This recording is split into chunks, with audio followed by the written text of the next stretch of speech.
Good afternoon. I'm Mary Gay Scanlon, representative for Pennsylvania's 5th District, Philadelphia and suburbs. Thank you for being here, and I want to thank Representative Presley and Clyburn and our colleagues for their partnership on this issue and for their leadership in advocating for those who are so marginalized, even as we approach the end of this Congress and this administration. Mass incarceration is a stain on the soul of our country. It has disproportionately impacted the most vulnerable Americans, destabilizing families and communities, and inflicting intergenerational trauma. We're talking about 2 million people locked up in jails and prisons across the country, with 1 in 2 adults having had an incarcerated family member, and hundreds of thousands of people who do not pose a significant threat to public safety being subjected to extraordinarily long and punitive sentences. So, whether you're concerned about the cost to our collective humanity or the cost to taxpayers' wallets, it's important that we strive to address this issue in a variety of ways. In the 116th Congress, we were able to pass the First Step Act to address mass incarceration, but that first step has not been followed with sufficient legislative second and third steps. So we're looking to the administration to take another step. Before coming to Congress, I had the privilege to participate in the Clemency Project of 2014, an effort led jointly by the Obama White House, the Department of Justice, and a host of groups across the ideological spectrum, from the Koch brothers to the Criminal Defense Bar to nonprofits.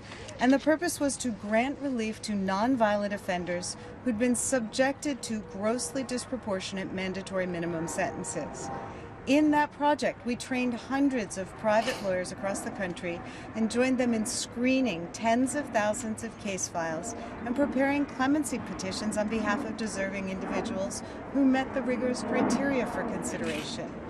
Working with the Obama administration and the Department of Justice, we were successful in obtaining relief for almost 2,000 individuals. In representing those clients, we saw how harsh sentences for nonviolent, low-level offenders destroyed lives and families and communities, but we also saw how meaningful and restorative the promising of clemency and a second chance could be for those families and for those communities. So over-reliance on incarceration in our legal system has created a crisis. It's a moral crisis, a legal crisis, a mental health crisis, a financial crisis, and a public trust crisis. And across the country, people from all walks of lives and every end of the political and faith spectrum have recognized this crisis and are demanding change and relief. Because belief in the possibility of rehabilitation and redemption transcends our political and religious affiliations. It's a belief that binds us together as human beings and as Americans.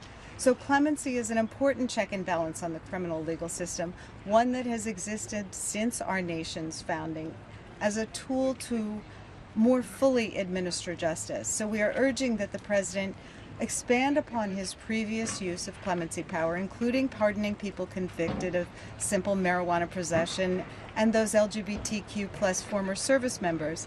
He understands the life-changing impact that the wielding of this power can have, and that's why we're here to support for furthering those efforts. We're asking the President to use the powerful tool at his disposal and take decisive action to address this national issue in the closing days of his administration, as so many of his predecessors have. So justice can't wait.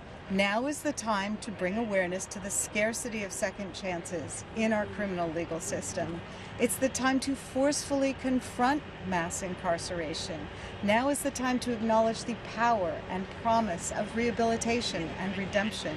And now is the time for President Biden to use his constitutional authority to make an important statement about the injustices in our criminal justice system. So I want to thank again my colleagues for their partnership. I look forward to our continued work to push for change to our criminal legal justice system and shift from a system focused on punishment to one that more truly embraces rehabilitation and redemption. And now I'm going to hand it off to Maria Garza of the People's Coalition. Thank you.